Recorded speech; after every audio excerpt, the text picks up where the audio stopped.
man brought a lady home from outside and threw her into the room right in front of his wife. Yet she didn't care at all. Instead, she sat calmly eating rice, listening to her mother-in-law nagging nearby. She actually ate more deliciously. It wasn't until her friend Lucy came back with her daughter that Lisa put down her chopsticks. She didn't want her daughter to know about these filthy things, so she begged Lucy to take the child away. As soon as they left, the lady walked out of the room to apologize. She gave Lisa her sunscreen. The lady couldn't understand how Lisa could live with such a man, but Lisa didn't dare run away because if she was found, she'd definitely get beaten. Unexpectedly, the lady said running to a big city meant no one could find her. Those words planted a seed in her heart, but she couldn't leave her daughter behind alone, so she gave up the idea. One day, Lisa was collecting honey under the scorching sun. The man, resting in the shade, casually picked up a stone and knocked over the beehive. The startled bees instantly flew up and stung Lisa several times, leaving big welts. When her husband saw Lisa resting in front of him, he grabbed a wooden block and smashed it toward her. Finally, he even gloatedly handed her hot sauce to rub on the wounds to reduce swelling. That evening,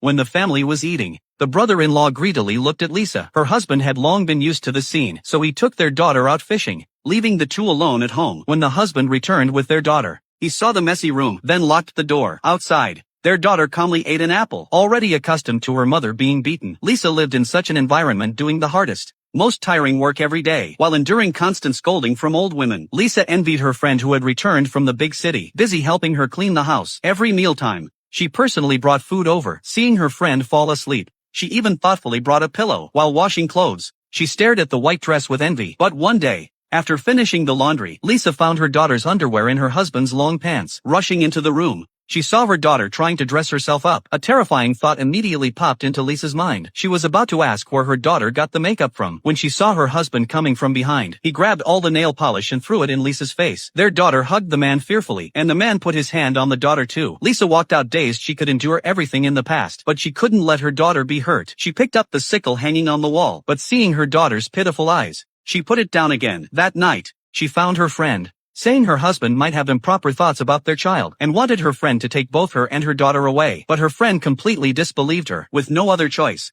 Lisa contacted that lady, agreeing to leave the next morning. Then she secretly took all the money from her husband's pocket while he slept. Soon it was the next morning. Her daughter was very confused, but followed Lisa away. However, when they reached the seaside, they found the crew member was her husband's friend, though the crew member said he wouldn't meddle in others' family affairs. After receiving money, he deliberately counted it to delay time. The next second, her husband appeared on the reef, and Lisa was dragged back by him. The lady tried to help, but the brother-in-law dragged her into the woods. Watching the old women fanning the flames, their daughter also prepared to step forward to stop the fight. Unexpectedly, the man flung her away, and the girl died on the spot. Lisa crawled over and saw her daughter motionless. She brought her head close to the daughter's mouth, but felt no breath. Her daughter's death made Lisa completely lose her mind. She screamed hysterically, but nothing changed. The police came to investigate the cause of her daughter's death, and everyone unanimously said the daughter had fallen to her death accidentally. Looking at the silent Lisa, they even mocked that maybe Lisa had killed her own daughter. Lisa, seeing the police officer's inquisitive look, thought he really came to investigate. But when he stated the cause of her daughter's death,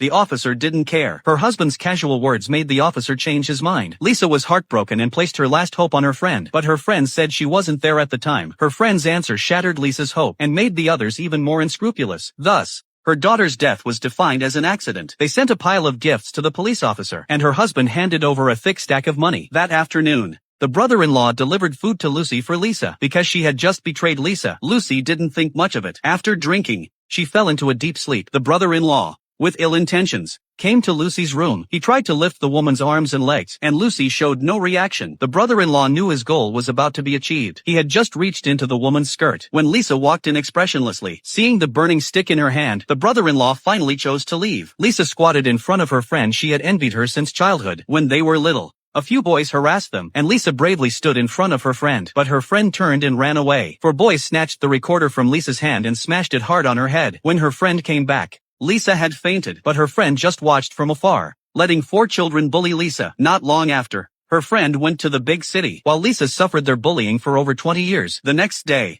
Lisa buried her daughter in the yard. Even though her husband thought it was unlucky, Lisa still insisted. She worked like crazy every day to numb herself, trying to forget the pain of losing her daughter. But hearing the old women chattering and laughing, Lisa stopped what she was doing. They were still singing and dancing happily nearby. Lisa looked up at the blazing sun. 30 years of anger and grievances surged up. Seeing the old women smug about bribing the police, Lisa picked up the sickle and started her revenge.